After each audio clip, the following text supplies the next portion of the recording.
সব ছেলে এবং মেয়ের জন্য সমান। ততক্ষণ পর্যন্ত মেয়েকে আলাদা করা যাবে না যতক্ষণ না স্পেশালি আল্লাহর নবী মেয়েদের বিষয়ে কোনো হুকুম এবং আহকাম এবং আল্লাহ সুবহানাহু ওয়া তাআলা মেয়েদের বিষয়ে কোনো হুকুম এবং আহকাম আলাদা না করে দিচ্ছে। তার আলাদা করতে চাইলে আলাদা করার প্রমাণ থাকতে হবে, এক হওয়ার প্রমাণ লাগবে না। আপনি আসলেই আমার চেয়ে বয়সে ছোট, কিন্তু আসলে বিদ্যায়, বুদ্ধিতে, শিক্ষায়, অনেক কিছুতে মানে জ্ঞানে আপনি আমার চেয়ে বড় বলে আপনাকে স্যার সম্বোধন করছি আমি। না,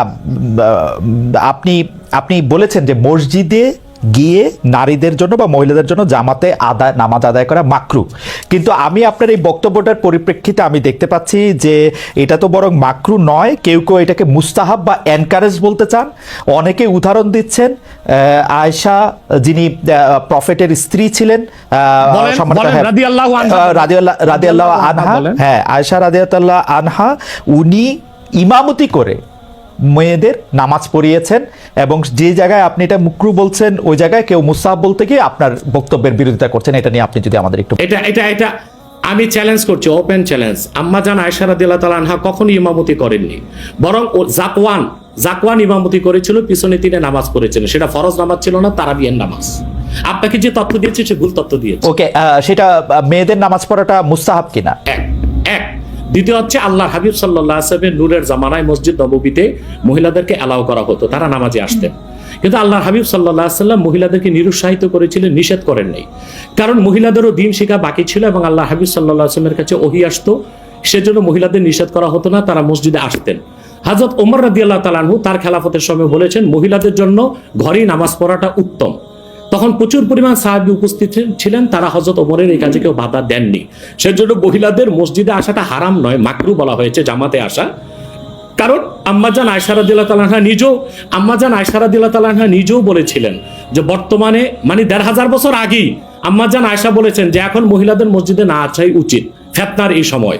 তো ১৫০০ বছর আগে যদি ফিতনার আশঙ্কা করে আম্মাজান আয়েশা মসজিদ নববীতে মহিলাদের আশাটাকে নিরুৎসাহিত করে থাকেন, তাহলে হযরত ওমর রাদিয়াল্লাহু তাআলা আনহুর সিদ্ধান্তটা সঠিক ছিল। আর বর্তমান যুগে সেটা আমরাও নিরুৎসাহিত করি, এজন্যই মাকরু বলি। মাকরু মানে হারাম নয়, খুব কঠিনভাবে নিষিদ্ধ নয়, জাস্ট নিরুৎসাহিত করা। আপনি মাকরু ফতোয়াটা কোথায় পেলেন? আর আপনি যে বলছেন যে আনহা এটা পড়েন নাই, কিন্তু আমি এখন যেটা দেখতে পাচ্ছি যে women praying in congregation among themselves, এটা মাদিনা বলে একটা পিরিয়ডিক্যালস বাইরে হয় মাদিনা ইউনিভার্সিটি থেকে, সেইখান থেকে একজন বলতেছেন যে এটা পড়ছেন। আমি তো এটা সত্য বিচার করতে পারবো না। আয়েশা রাদিয়াল্লাহু তাআলা আনহা ইমামতি করেননি, তিনি জাকওয়ান ওনার খাদেমের পিছনে নামাজ পড়েছেন। সেটা ফরজ নামাজ ছিল না, তারাবিহের নামাজ ছিল। জি, এটা বুখারী শরীফের হাদিস। আমাকে সময় দিলেন, বের করে দিব। আচ্ছা ঠিক আছে, আপনি কি এইটা একটু বলবেন যে মাকরুটা আপনি কোথায় পেলেন? এটা হানাফিদের সর্বসম্মত মত। হানাফিদের সর্বসম্মত মত যে মেয়েদের মসজিদে গিয়ে নামাজ পড়াটা মাকরু। হজের সময় ওটা ভিন্ন বিষয়, ওইটা ফরজ, হজটা ফরজ, এবং সেখানে নামাজ আদায় করা ওই সময় মেয়েরা জামাত আদায় করতেছে, ওইটা ওরা করতে পারবে, কিন্তু পরে আর এমনিতে নরমালি আর পারবে না। পারবে না মানে বললাম তো নিরুৎসাহিত করা হয়েছে, তারা ঘরে পড়বে, ঘরে পড়াটাই স্যার এটা যদি মাকরু হইতো তাহলে কি হজের সময় এটা পড়াটা জায়েজ থাকতো? না, স্থানকাল ভেদে পার্থক্য আছে না। আপনি আজকে আগামীকাল দুপুরে আপনি পানাহার করতে পারবেন, কিন্তু পহেলা রোজায় দুপুরে পানাহার করতে পারবেন? সেটা তো হারাম হয়ে যাবে না। তার মানে স্থানকাল পাত্র বেশে হুকুমটা ভিন্ন হবে না? হবে, কিন্তু যেটা হজে পারমিটেড, যেটা হজের মাঠে পারমিটেড, সেটা আর পৃথিবীর কোথাও মাকরু হতে পারে? হজটা কি? হজটা হচ্ছে কাবাগরে যেতে হবে, পুরুষকেও যেতে হবে, মহিলাকেও যেতে হবে, কাবাগর একটাই, সেজন্য সেখানে সেটা ছাড় আছে। কিন্তু মসজিদ পৃথিবীতে একটা না, মহিলারা ঘরে নামাজ পড়তে পারবে। হ্যাঁ, তারপরে আমরা এটা বলে থাকি, যেমন কোন মহিলা ঢাকা গেল শপিং করার জন্য, এখন নামাজের সময় হলো, সে বাড়িতে আসতে নামাজ কাজা হয়ে যাবে, সে বাইতুল মুকাররম যে নামাজ পড়ে নে, মহিলাদের জন্য যদি সুব্যবস্থা থেকে পড়তে পারবে। মাকরুটাকে আপনি খুব বড় করে দেখার প্রয়োজন নাই। এই যে আপনার মাথায় টুপি নাই, এটাও কিন্তু মাকরু স্যার, যেটা মাথায় বসা মাকরু, রাইট, যেটা কিন্তু তাই বলে তো আপনাকে আমি গুনাহগার বলতে পারছি না, স্যার। আমি যেটা বলতে চাইতেছি, এমন কোন কাজ কি আছে যেটা কাবাগারে করা যায়, অন্য যে কোনো জায়গায় আরেকটা মাকরু হিসেবে বিবেচিত হবে? আর কোন কাজ কি এরকম আছে? বোঝার জন্য জানতে চাইতেছি স্যার। হ্যাঁ, বোঝার জন্য বলতেছি।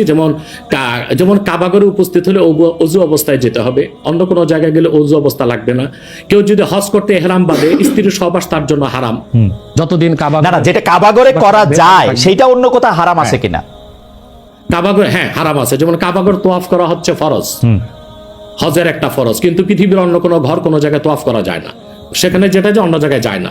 মানে যেহেতু কাবাগর তওয়াফ করা যায়, মানে কাবাগর শুধুই তোয়াফের জায়গা, Okay. কাবাগর তোয়াফ করা ফরজ। Okay. কিন্তু পৃথিবীর অন্য কোনো মসজিদ বা আল্লাহর ওলির কোনো কবর বা মাজার তো তোয়াফ করা যাবে না, সেটা তো শিরক। আচ্ছা। তাহলে স্থানকাল পাত্র ভেদে এবং সময়ের ভিন্নতার কারণে হুকুম পরিবর্তন হয়। Okay. যেমন আমি আপনাকে একটা উদাহরণ দিয়েছি, আগামীকাল আপনাকে দুপুরে খেতে হবে, সেটা খাওয়া আপনার জন্য সওয়াবের কাজ। আল্লাহ বলেছেন কুলু ওয়াশরাবু, খাও পান করো, কিন্তু ঠিক পহেলা রোজার দিন দুপুরে আপনি খেতে পারবেন না, সেটা হারাম।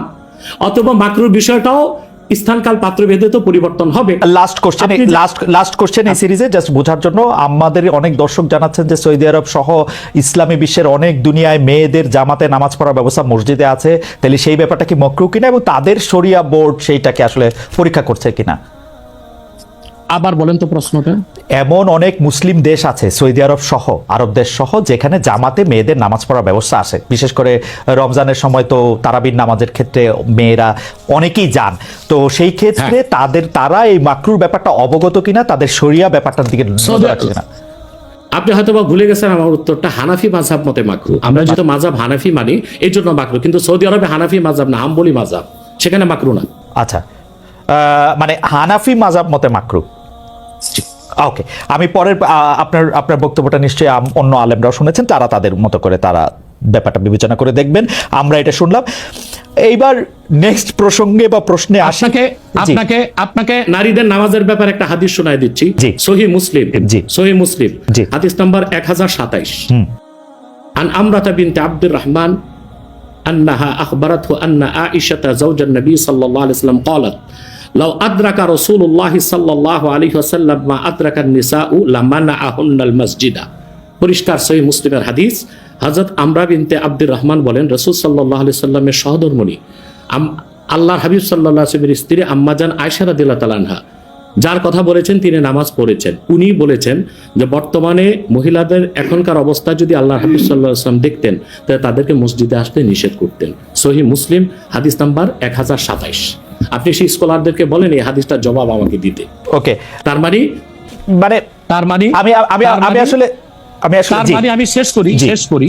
তার মানে হচ্ছে মহিলাদেরকে মাকরু বলার দ্বারা হানাফি মাযহাবও যে নিষেধ করা হয়েছে, কঠিন নিষেধ না, মানে নিরুৎসাহিত করা হয়েছে।